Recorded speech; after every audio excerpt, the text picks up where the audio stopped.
Hey everyone, good morning. How are you? Well, it's about 8:59 now.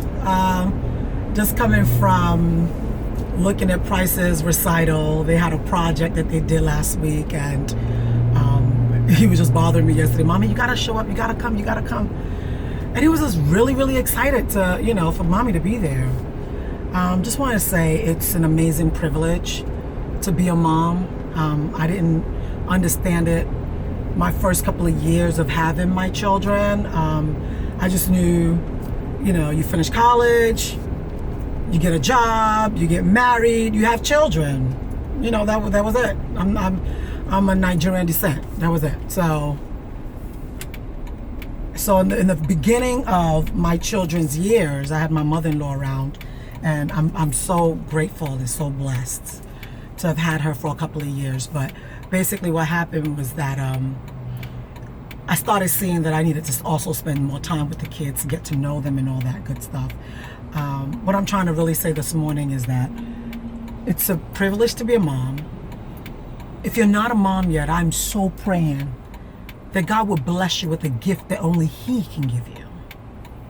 And if you are a mom, the biggest privilege is to be able to spend time with them, to get to know them, to get to be able to build and craft the next generation. Because as you can see, the ones that we have now are just into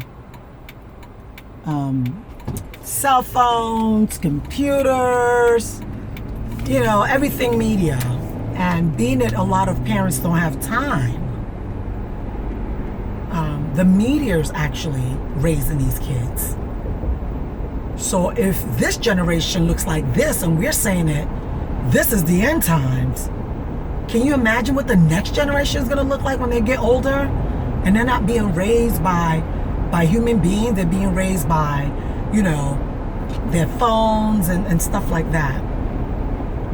We need to be there for the children. If you do have the privilege to be a stay-at-home mom, take it, do it. And the reason why I say that is because you'll be able to nurture and be a blessing to the next generation.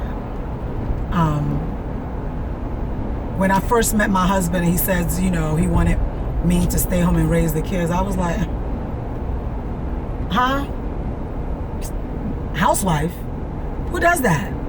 We were living in New York at the time. It was just not a profession that you were interested in or something that you looked up to. But you know what? For the past 2 years that I've stayed home with my children, it's been such an amazing blessing. I can't even. It took me a while to get used to it. But you know what? It's amazing.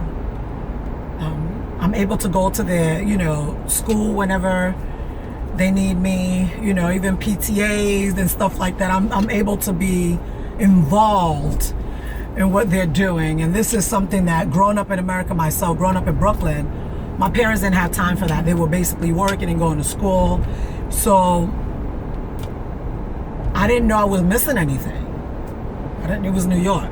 I didn't know I was missing anything. But this day and age, the children that we have now, they need our attention. They need us to know. They want to know that we're there. I was talking to a group of my married ladies, and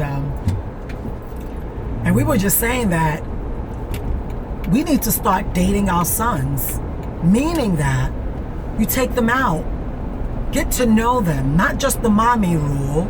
When they're home, it's like, do this, do that, do this, do that. You're mommy. It's mommy power. But take them out, take them for, maybe after school, take them for an early dinner. Get to know them, talk to them. Because a lot of times, your 11, 12-year-old, they're dating. But how are you going to know if you don't spend time with them? And I'm not saying that everybody is, I know a lot of mothers want to be able to do that. Maybe they're not able to. But the craziest thing that I recognized when I was at my son's project delivery this morning. They did it on the field, so it must have been over like 400 children or 350. The greatest thing is that there was over 350 cars. So many parents were there. So I'm thinking maybe in my neighborhood there's a lot of stay-at-home moms or working at home moms. So the career thing is fabulous. But I promise you, once you want to say, I'm giving birth to these children, I'm gonna have children, you need to have time for them. You need to have time for them. I didn't get a wake-up call till 2 years ago, and I thank God for it. I thank God for it. So just wanted to gist you guys that this morning, that is extremely important to make time for the next generation so that they're not just heartless. Because many of them right now, it's like I don't care attitude, and it's only because we're not showing them, put your cell phone down, we need to have a conversation. But you got to be there to say that. So early morning, be blessed, have an amazing day, and take care. Bye.